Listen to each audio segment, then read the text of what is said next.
안녕하세요.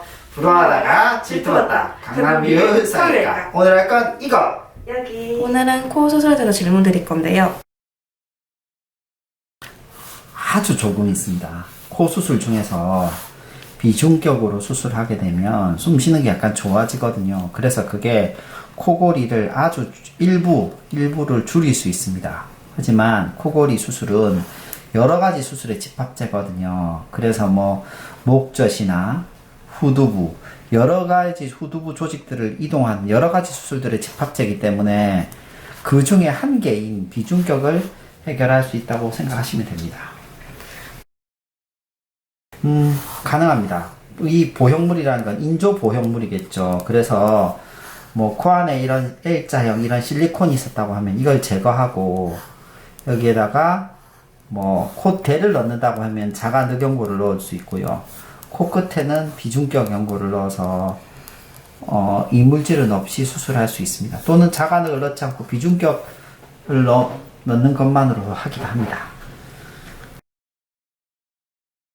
들리는 건 대부분 구축 쪽으로 봐야 되고요. 처짐은 흔히 중력에 의해서 처지는 걸로 봐야 됩니다. 그래서 어떻게든 고정력이 약하거나 또는 염증이 있어서 구축이 생겼거나로 봐야 됩니다. 둘 다 어떤 시점 이상으로 또 많이 그런 증상이 계속되면 재수술을 해야 하는 조건으로 봅니다.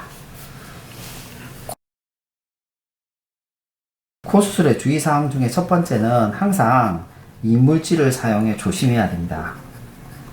흔히 콧대에 넣는 실리콘, 또는 좀 더 위험한 고텍스.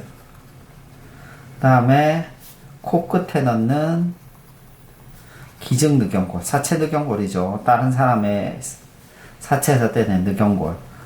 또는 이걸 뭐 사체늑연골, 또는 어떤 데는 늑연골이라고 하는데 본인 늑연골하고는 틀리죠. 그 다음에 매드포어, 기타 등등 이런 여러 가지 물질들이 이물질이기 때문에 조심하시는 게 좋고요. 두 번째, 재수술이 가능한 병원인지가 그런 것들이 중요하겠습니다. 그래서 가장 중요한 거는 신뢰겠죠. 그 선생님과의 신뢰가 얼마나 내가 가질 수 있느냐, 그런 병원에서 수술하시면 될 것 같습니다.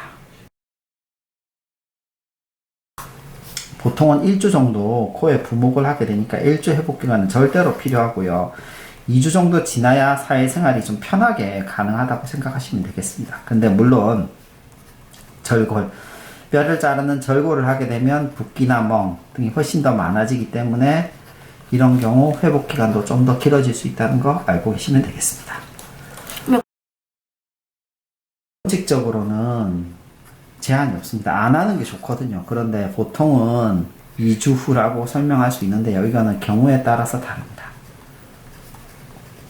그 선생님이 환자의 상태를 보고 착용을 해도 된다 안 된다를 얘기하는 게 좋을 것 같습니다. 끝까지 시청해 주셔서 감사합니다. 좋아요, 구독, 알림 부탁드립니다.